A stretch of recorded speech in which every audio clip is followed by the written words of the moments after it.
लिया और आसन दिया। आगे बढ़ करके सुखदेव जी ने अपना आसन ग्रहण किया। उधर से महाराज हरहर गंगा के किनारे राजा परीक्षित का भी पदार्पण हुआ। राजा परीक्षित को बैठा लिया। राजा परीक्षित ने जवाब दिया, ऐसे सुखदेव जी श्रीमद् कथा के बारे में कुछ हमको भी बताते चलो। ध्यान देना दादा, राजा परीक्षित कोई श्राप नहीं लगाता कि 7वें दिन तक्षक डसेगा। जितने यहाँ पर बैठे हुए हो सभी परीक्षित हो, क्योंकि भगवान ने कोई 8वां दिन नहीं बनाया है, भगवान ने 7 ही दिन बनाए हैं। 7 दिन के अंदर हमें भी जाना है, 7वें दिन के अंदर ही परीक्षित को भी जाना पड़ा था। और अच्छे खासे कोई डोकर मिल जाए उनसे कहियो बाबा हमने सुनी तुम 7 दिन बाद मरी जाइए। हाय दद्दा को रोटी नहीं खावे बिटिया का 7 दिन बाद मरी जाइए। लेकिन भगवान ने तो 7 ही दिन बनाए। धीरे धीरे जब समय व्यतीत हुआ श्री सुखदेव जी बोले, हे राजन परीक्षित आ जाइए श्रीमद् कथा की ओर, हम तुम्हें अब कथा के बारे में वर्णन कराते हुए बता रहे हैं। एक दिन की बात है, जवाब दिया श्री सुखदेव जी, हे राजन परीक्षित राजा इंद्र की सभा लगी हुई है, सभी देवता बैठे हुए हैं। राजा दत्त प्रजापति भी पहुंचे।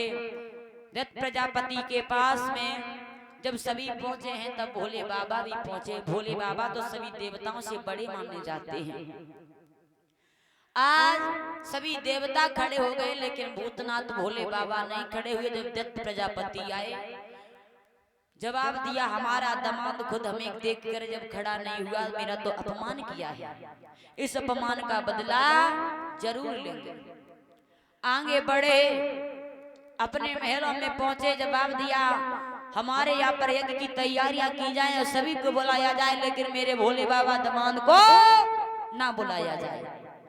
हर जगह पत्र भिजवा दिए, सभी देवताओं के पास भिजवा दिए, सभी को बुलवाया, लेकिन भोले बाबा को यज्ञ में नहीं बुलवाया।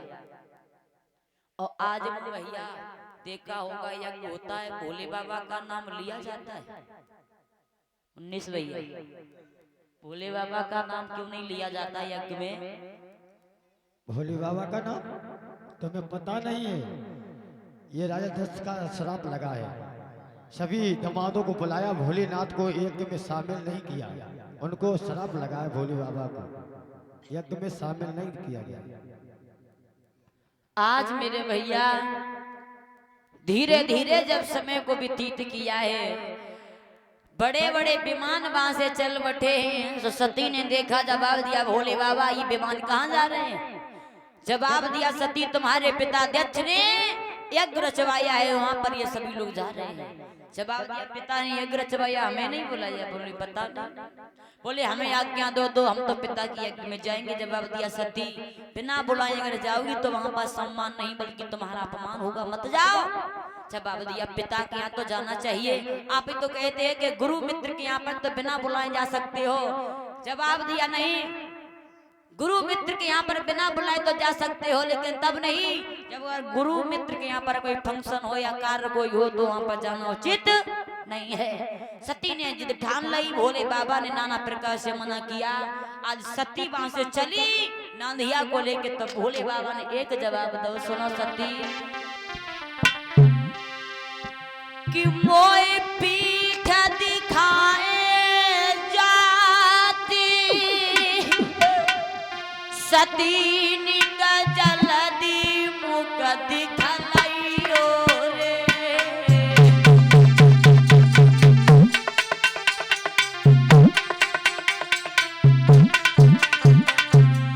सती पीठ दिखाए जात दुल्हनिया, जल्दी मुख दिखलाइयो रे। अरे शंका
जवाब दिया जल्दी आ जाना।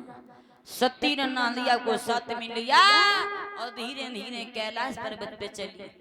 भोले बाबा ने नाना प्रकार से समझाया लेकिन सती ने कोई भी बात नहीं मानी। आज सती अपने पिता दक्ष के आंगन में पहुंची।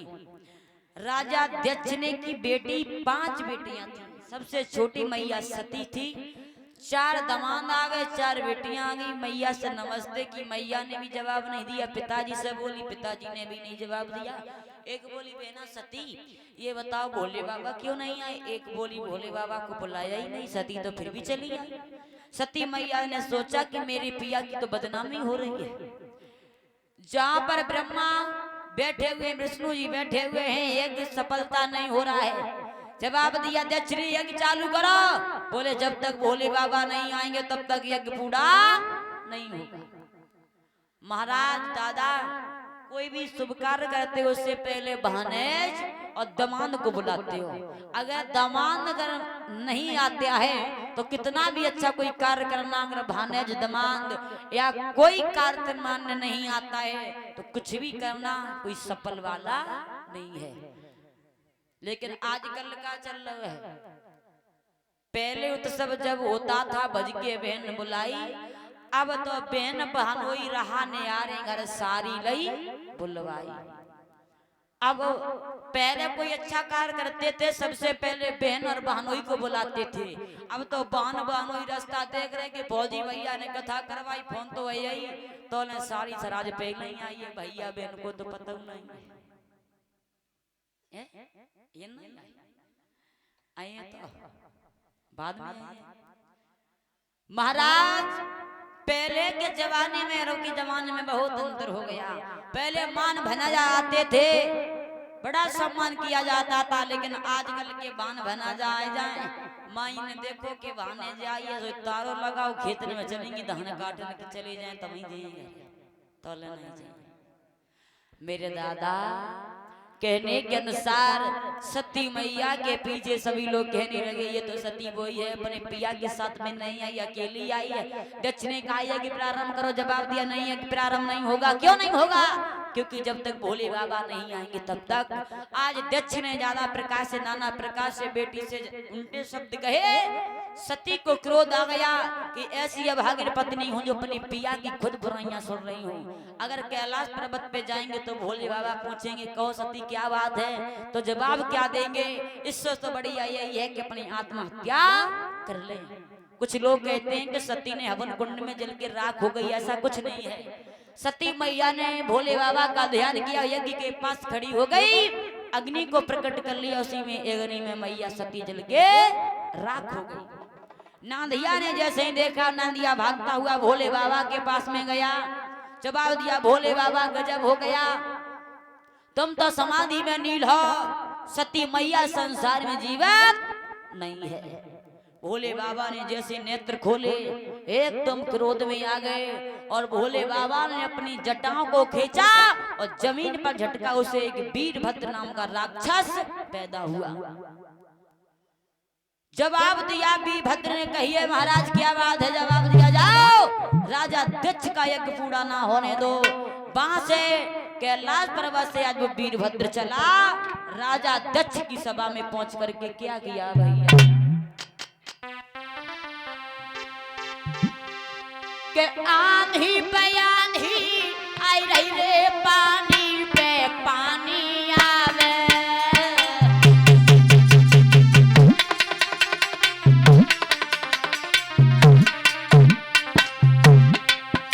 आंधी पे आंधी आई रही रे, पानी पे पानी आवे।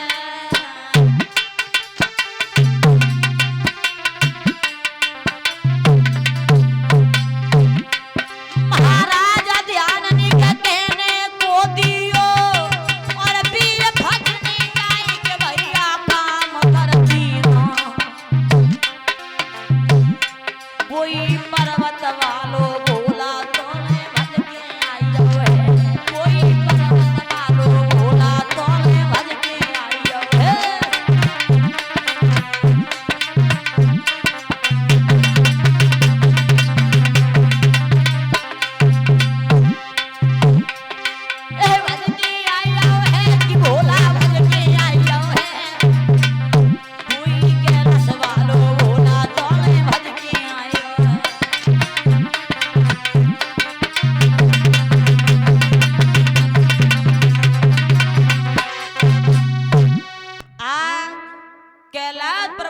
पे भोले बाबा पहुंच गए।